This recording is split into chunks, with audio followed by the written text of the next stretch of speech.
Welcome to Resilient. My name is Mike Kearney, the Risk and Financial Advisory CMO. Today, we're going to talk with leaders who are not only analyzing consumer behaviors, but also talking with executives leading businesses in these sectors. Probably the understatement of the decade, but we are all in some shape or form having to deal with unprecedented disruption to our lives in 2020. For many, spending patterns are changing and have changed, largely driven by stay-at-home orders, economy, and supply chain turmoil. But what specific customer behaviors are shifting? Are they temporary or will they last well into the future? How is the pandemic response impacting health-related behavior? Will continued uncertainty affect consumers' spend in the future? In this episode of Resilient, we'll talk about consumer perspectives and emerging personas that give cues to buying behaviors. I'm joined by Anthony Welter, partner and consumer industry leader, and Steve Rogers, managing director at Deloitte's Consumer Industry Center. Let's hear what they have to say. Anthony and Steve, welcome to Resilient. This has been a crazy year. It's been a really crazy year of challenges and opportunities for retailers and consumers. And I want to start off with a really important question, and that is, as you begin to look to 21, what gives you hope? Anthony, I'll start with you. Yeah, thanks, Mike. It certainly has been a crazy year, one that we hope will never be repeated. A couple things that make me optimistic about 2021. One, the onset of the vaccine and the proliferation of the vaccine, and so the idea that consumers will be protected in some way by the vaccine is one that I think will give more confidence to emerge back into an environment that we were more used to prior to the pandemic. Second, we're seeing a lot of the negatives, or hearing a lot of the negatives of what's happened as a result of COVID-19, but there's been an awful lot of innovation that businesses have been forced to enact and to execute. And so we'll start to see the value of all of those innovations post-COVID in the coming future. So I'm really excited about what that means for business. I'm excited about what that means for consumers. And, just in general, I'm optimistic that these will be drivers of future growth. We're going to have a lot more time to talk about that, Anthony. But Steve, what gives you hope? Well, I would echo the vaccine, right? I think the second half of 2021 might look different than what we've experienced over the past year. And, consumers have been remarkably resilient, right? We found ways to get what we need and what we want. And to Anthony's point, businesses have shown ingenuity on meeting us there and finding ways to find growth even when it didn't look possible. So I think there's a lot to be hopeful for as we look forward. I'm curious, what are some of the biggest challenges that consumer-facing businesses have had to deal with, or some of the biggest challenges that they faced? Well, unlike other times, obviously the consumer's worried about their health. Nearly half of us are very concerned about our own personal health as we navigate the environment. But over time, we've learned how to navigate that environment, and our concerns have lessened, but have not completely gone away. But, we're navigating our levels of exposure, and consumer businesses have had to react to that, right? So we've all experienced walking through the grocery store in the beginning, the lack of plexiglass and the lack of arrows on the floor. And now, they're everywhere. But there are other segments and sectors within the consumer business that have had it somewhat differently, right? So we're not traveling as much, obviously. We're not traveling for leisure. We're not traveling for business. So airlines and hotels have had to find ways to entice us out there. And so how we navigate the world has really impacted the way we've navigated. And that's moved online, right, in a lot of cases. So in your retail space and in your CP space, right, we're seeing a lot of digital engagement and a lot of channel changes, right? So buy online, pick up in stores really picked up, and curbside has picked up since the start of all of this. And that's really favored folks who've had investments in their digital strategies from the get-go, right? And so there's some formats like mass merchants and the DIY stores that have done quite well in this period, while other stores and formats that are more browsing formats have struggled a bit, right? So consumer businesses have had to find their way throughout this. But then there's also the economic element, right? So it's really a tale of two consumers, because there's obviously, with the unemployment rates we're seeing, there are some folks who just can't get out there and spend the way they'd like to. And so that's had an impact on spend overall, and personal expenditures down year over year because of that. Hey, Anthony, I know you spend a whole lot of time with consumer executives. Love to hear what you would add to Steve's comments on the challenges that they're facing. Yeah, I think the greatest challenges that executives are facing today is a balance between inward and outward. And what I mean by that is there's a lot of focus on protecting people, reorganizing real estate, workspace, ensuring that in general the workforce is protected and right-sized for the future. At the same time, organizations and executives are challenged to serve consumers in different ways. And so I mentioned innovation earlier. The idea that an organization needs to dramatically shift business models and ways to get products and services to consumers, it has really placed a great deal of stress on organizations. And so, what we see is this balance between inwardly focusing activities and those that relate to creating value outside of the organization is one that most executives are facing. And we see them doing that by, a strong focus on the health and safety of employees. We see that in the R&D spend around innovation and, the sort of re-engaging consumers in unique ways that offer value and create value for the organization. So Steve, let's build on that. You recently interviewed a number of executives really to get their unfiltered perspectives on the pandemic recovery. And I would love to hear what you heard. I believe there's several themes that began to emerge. What did you hear? Yeah, we heard really 5 things come out of it. One was, as we all moved to a virtual workspace, the work from home, and had meetings on video platforms, making decisions faster seemed to happen, right? And instead of flying to a location and gathering, people were able to get on a video conference pretty quickly and drive decision making. The second was, as they engaged with the consumer, they really got back to the basics of what was their product portfolio and service portfolio, and really sort of trimmed sails and thought about their core offerings and leaned into those. And then the next was sort of living an eventless marketing environment, right? As they engaged, they had to find new ways and get smart about digital engagement with the consumer. And then there was the fact that convenience itself was redefined. How some folks went to market completely changed, right? So there were some folks who were not direct to consumer who became direct to consumer. How folks engaged with retailers changed overnight in a lot of cases. So convenience for the consumer changed. And then lastly, and this was the point that Anthony was making, in regards to bringing back people safely to the work environment, you had to re-engineer safer jobs. You had to think about how we gather in the workplace and how we keep people safe. So really, people were showing a lot of ingenuity as we move through this period. It's interesting. The first 2 that you pointed out, I wonder if there's an underlying root cause of that, the notion of how decisions are made, and then just also faster decision making. I think it's fascinating because, to a certain degree, the new world in which we live in, where you could jump on a video conference call, you're not necessarily encumbered by travel and all the things that we had to deal with. In some respects, it sounds like, Steve, what you're saying is it's made us more efficient. Is that what you found? Yeah, that's what executives are telling us, right? It had made them more efficient. And then there's just the nature of the crucible we've all been living through. You couldn't sit and ponder the question that long. You had to act, right? And so right. I think it tested the decision making of a lot of executives. And so you had the tool of video conferencing and you had the pressure of the market, and they came together to just prove to us that we can make decisions faster and we needed to act faster.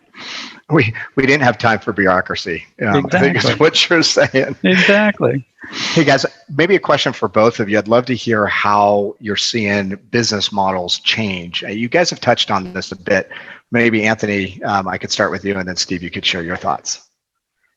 Yeah, the idea that businesses need to engage the consumer in a different way has weighed heavy on business models. Obviously, the use of data and analytics in a big way to track and understand consumer sentiment is one area that we're seeing a lot of emphasis on. The way that we're seeing organizations engage customers and consumers where they are. So we talked about buy online, picked up in store as a major example of that, where a lot of retailers now are recognizing that convenience is a big issue for a lot of consumers, and speed and as well as safety and health matters. And so the idea that an individual can use an omni-channel approach to buying goods is something that is just happening all over the place. And so we see a lot of retailers who are really engaging the consumer in a lot of ways. You see that when you go to you pick at a grocery store or a retailer where there are parking spaces obviously for that purpose, where perhaps before there were not. I think the idea of transitioning to online models is another one where we're seeing a lot of change. There are many retailers that had a very weak presence in online are now major players in trying to catch up, or playing catch up with a lot of the major players, I should say, in that space. So the move to digital consumerism is driving a great deal of change in organizations. The leverage of data, and of course, the physical meeting of consumers where they are, I think, are critical trends that we're seeing impact business models. Steve, how about you? Yeah, I think it may not be wholesale business model changes, but I think businesses prove to themselves that they can be rather agile, right? So a couple of examples, right? Food service providers finding retail channels that they weren't thinking about prior to the pandemic. Fast food providers offering packaged foods versus a hot meal.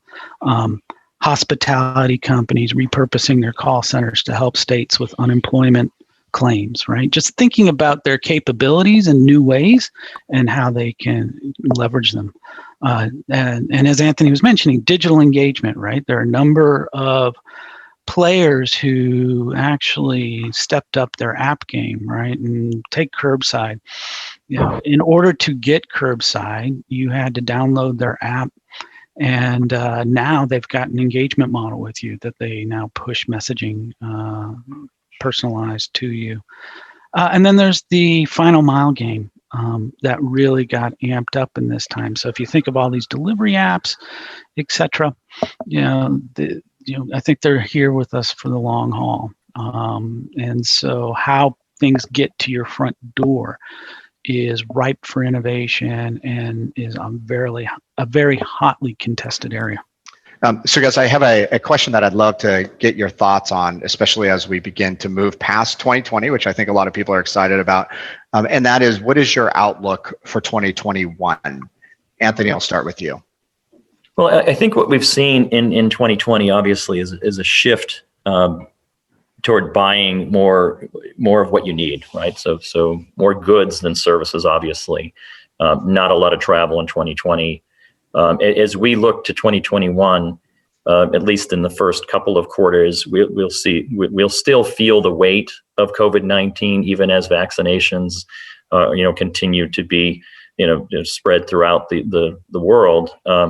But the economic outlook during that period is that we'll still we'll be in a recovery phase. So the job market today continues to remain relatively weak.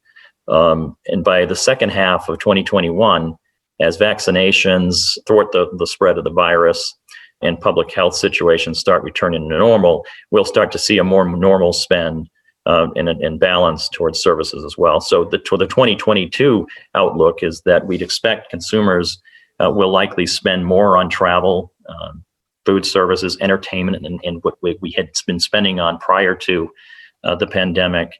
than we had done, obviously, this year in the first part of 2021. So what does that mean for consumers? It means that we can expect to continue to see contactless commerce. I think consumers are getting used to that. They like it.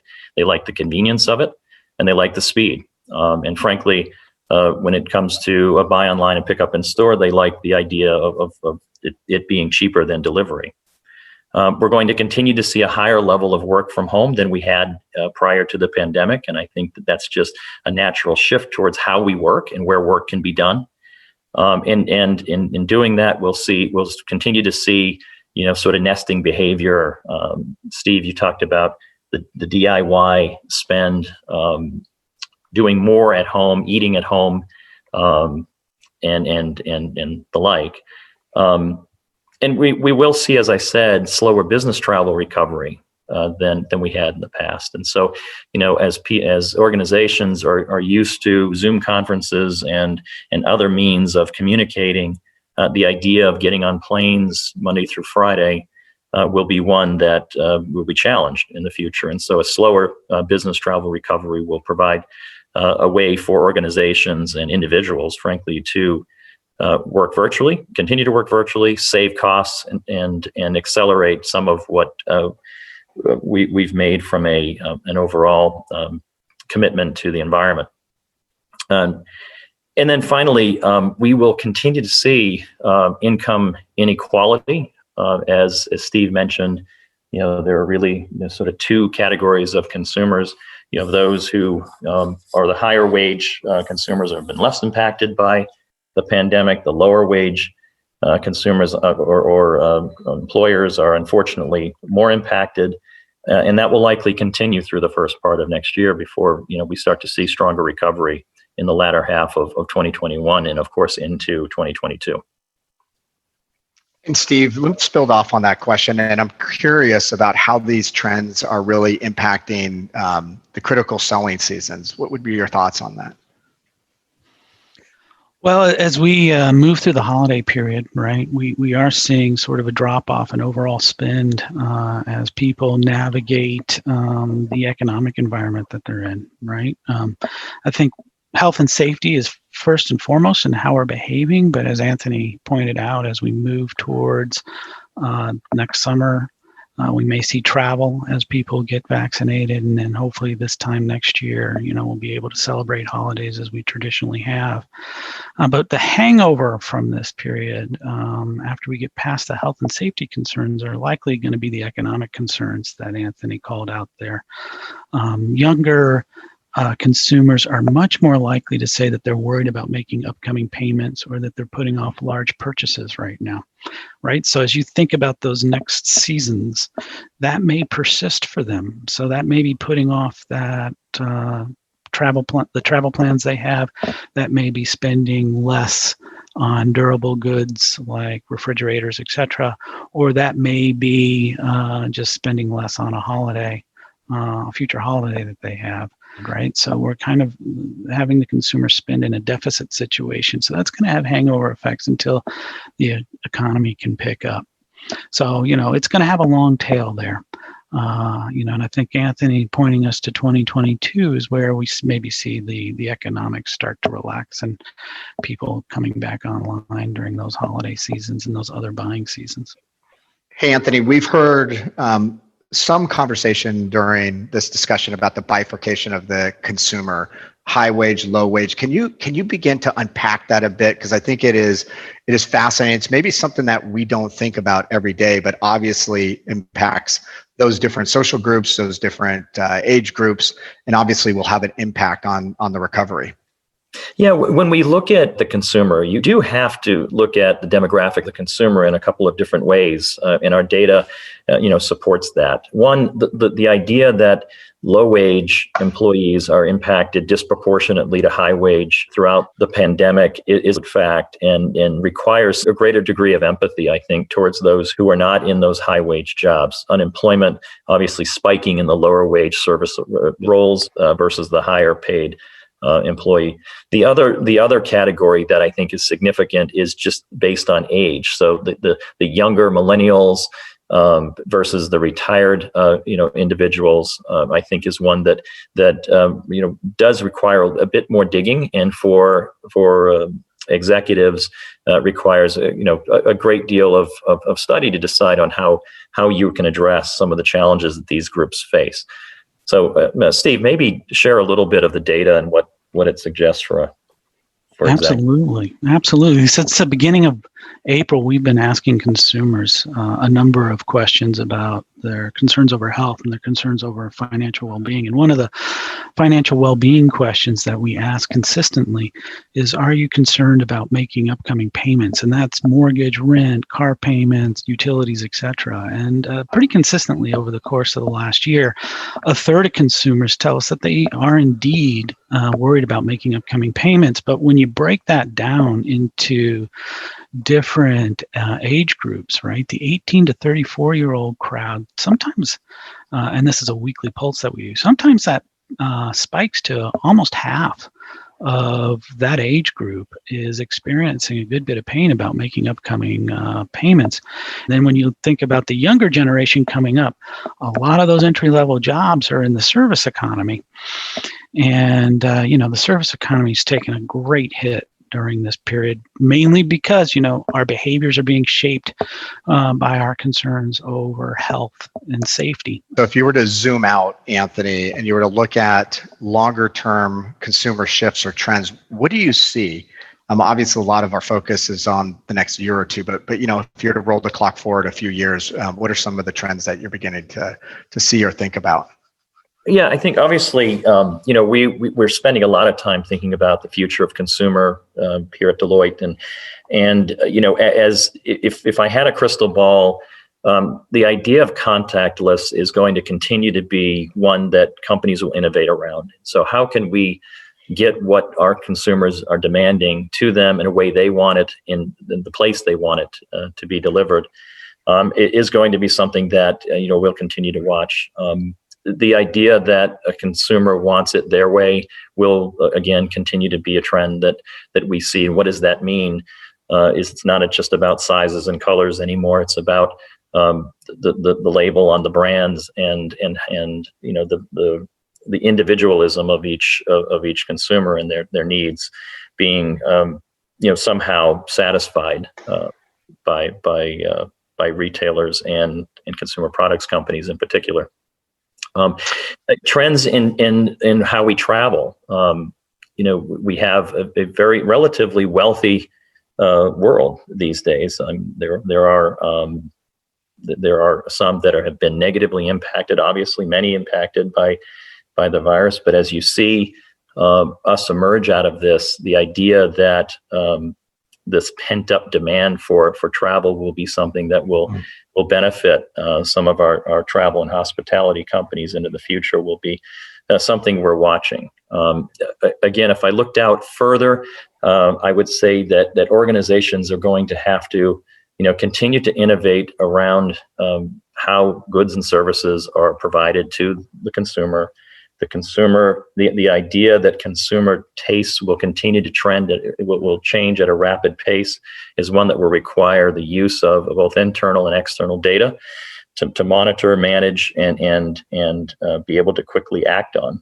So we're going to see very agile businesses. Competitive barriers will drop significantly, and we'll continue to see smaller businesses with the opportunity to make real impact and disruption to some of our larger, more established businesses.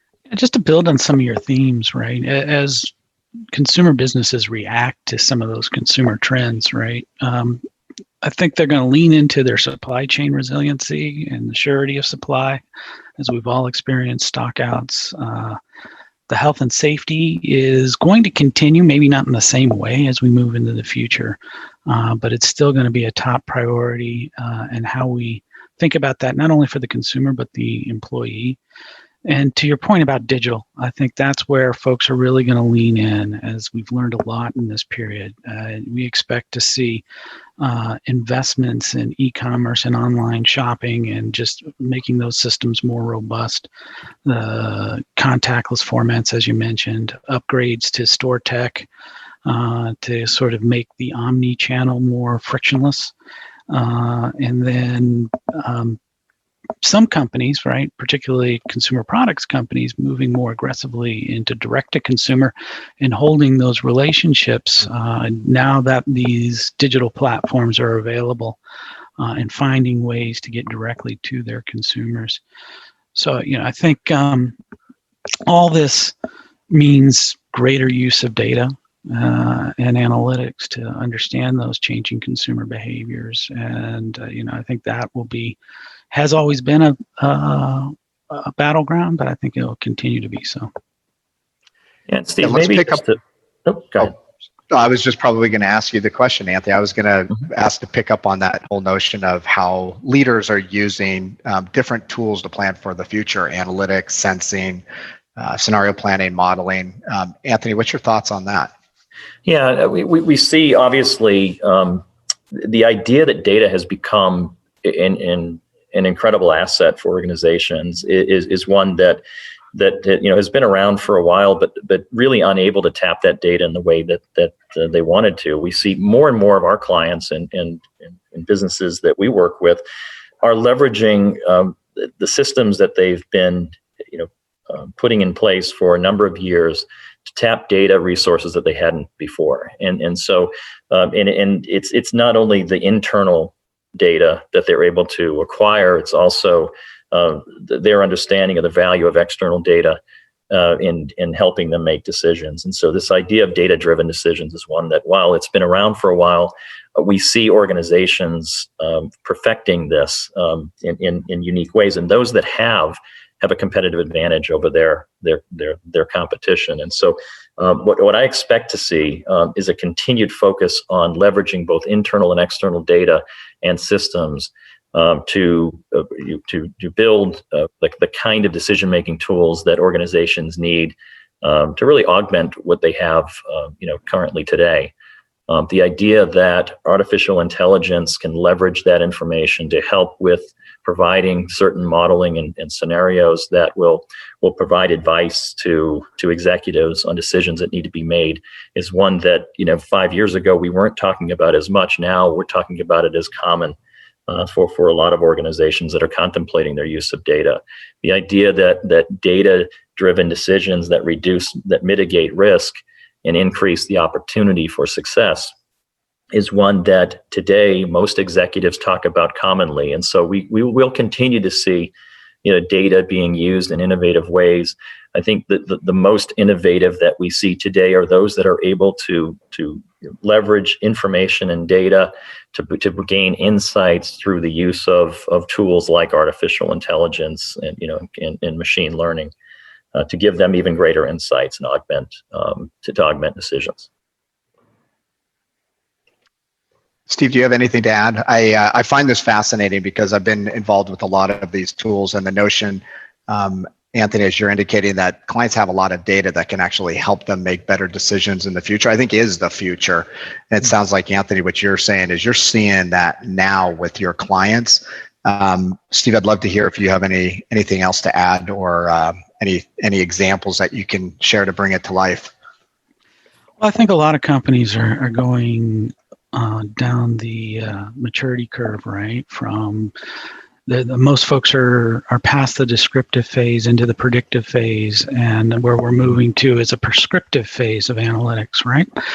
And they're employing higher levels of analytics to be more prescriptive, be it back office or be it supply chain or be it that next best offer to a consumer, right? And trying to nudge the consumer in a different or a direction that they want to see.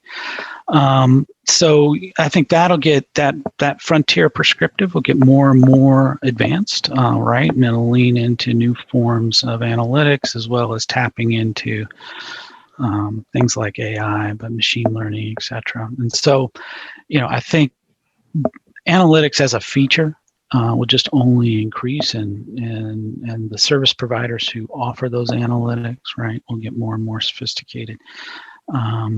But there's also a concern, right, as we go down this path collectively, particularly when it's consumer facing, that we don't move into creep factor, right? That we don't We figure out what the boundaries are, and particularly as consumers become more privacy aware, that we are building trust with the consumer as we go down this path. So there's the internal stuff that helps you run the business, and then there's the stuff that helps you engage, right? And so I think those can evolve at different paces. We are going to conclude this by what I call the lightning round. So I've got 3 or 4 questions. I'm going to pose them to both of you.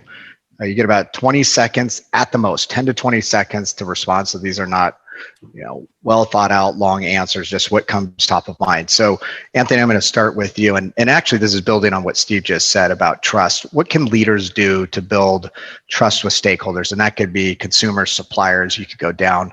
You could take that question any way that you want. Yeah, it used to be, Mike, where quality and price were key factors, success factors for most organizations, and today trust has become that major factor. I think by taking care of the consumer needs while managing the social responsibilities that organizations have, I think are 2 critical areas. And by social responsibilities, I also mean it's responsibilities to employees. The way they conduct themselves is going to become critically important, and the way society views organizations is going to be equally important as the quality and price of the products that they provide to consumers. Steve? Yeah, just to build off that point, we've collectively lived through a moment where, I think consumers want to see more humanity in all things we do. And so being able to move to a stakeholder footing that shows a bit of that humanity will be helpful. And then there's transparency, right? So, as we move into concerns about sustainability or privacy, that we're conducting ourselves in a transparent way and communicating that to the consumer. But to Anthony's point, right, the bedrock is being able to deliver a great product at a great price. So having the capability and the reliability to do that doesn't go away. It's important. Steve, I'm going to stick with you. What inspires you most about how consumer companies have adapted to the pandemic, the adversity over the last year? I think consumer companies have proven to themselves that they can be incredibly agile in a time that is pressure filled. And I think that will live on, right? Sometimes it's just what we ask of ourselves, and sometimes we ask too little. And consumer companies have found that they can push past those limits and move faster than they thought they could move, and do things that they previously thought would take years to do, right? So the time has just accelerated a lot of the trends that we've seen. And I think the pace of change as we move forward, while we may come off the gas somewhat, I don't think we go back to the way we were. I think consumer companies will continue to innovate at a faster pace. Yeah, I certainly hope not. Anthony, what inspires you about consumer companies and how they've adapted? We've seen some, this concept of agility, Steve, is spot on. We've seen some incredible examples of repurposing of assets that give me a lot of hope for the future, and I'm inspired by what we see out there, whether it be the airline industry shifting resources toward last mile needs as products and service, and as products are sent around the world, to the repurposing of hotel beds in certain hotels. And so I'm really excited about the fact that this test has created an opportunity for organizations to demonstrate agility that they never thought they had. But again, the repurposing of assets is something that I think all companies believe they can do now, and can do it in a quick way. So there's obviously a lot to be hopeful about for the future. There's a glimmer of light. We talked about the first vaccine being administered just earlier today, but we're still in the middle of the pandemic. Obviously, cases are rising. We hear about it every day. And so business leaders are still navigating this challenging period of time. And what I'd love to ask both of you, and I'm going to start, Steve, with you, is what one piece of advice would you give executives as they navigate the next 3 to 6 months? Yeah, I might offer a somewhat of a counterintuitive one, but empathy for the consumer. right? Just be a maniacal focus on an empathy for the consumer and where the consumer is in this moment, and meeting them where they are. And that level of understanding, I think, will hold up well. Love it. Anthony? I'm going to say the same thing about the employee. And, with unemployment still relatively high, as I mentioned before, we as business leaders, as executives, need to help employees, through this very difficult time. I think the focus on reducing stress and fatigue within the organization will pay dividends into the future. Final question. Steve, I'm going to start with you. We created this podcast about 4 years ago, and it was really focused on the resilient leader. And I love asking the question of, what are the main attributes, in your opinion, of a resilient leader? So you could take that question any way you want. I've gotten some incredible answers over the last 4 years. So what are your thoughts on that? One is foresight, so that you don't have to rely on resilience and you actually miss the hit. I like that. Second is, when you do get hit, the flexibility, right? To challenge one's thinking. And I think those would be my top two. Awesome. Anthony, you want to take it home for us? Yeah, I'm always inspired by leaders that commit an organization to a mission that consumers, agree with or can grab onto, and so those who can link the business of the business to a mission that society in general believes in, I think is one that will continue to be a major driver of success and value creation for organizations. And so those leaders that can inspire that type of commitment are those that are most successful into the future. I love that. Anthony and Steve, I really appreciate your time. I know both of you are busy. You've given me a lot of insights on the future of the consumer. You've actually given me hope for 2021. I'm looking forward to my first vacation in quite some time. Hopefully that will happen over the summer. So Steve and Anthony, thank you very much for your time. Thank you, Mike. It was a pleasure. Anthony and Steve, thank you very much. You've given us so much to think about as we look to 2021 and beyond. As our economy stabilizes and consumer spending patterns adjust, Deloitte's State of the Consumer Tracker is an incredibly helpful resource for leaders to use to test assumptions, check in on sentiment and behavioral changes. While we are still in the middle of an extraordinary, challenging time, many industry executives are sharing a path to a better tomorrow. We've covered a lot of topics in 2020 in this series. And as we continue, we'd like to hear from you about what you want to hear. Hit me up on LinkedIn or Twitter to share your ideas. Feedback is so helpful as we continue to prioritize what we bring you next. For more insights across all aspects of COVID-19, just go to Deloitte.com on our COVID page. You can also listen to the Resilient Podcast on Apple Podcasts, SoundCloud, Stitcher, Spotify, Amazon Music now, or on your favorite podcast app. Till next time, stay safe and remain resilient.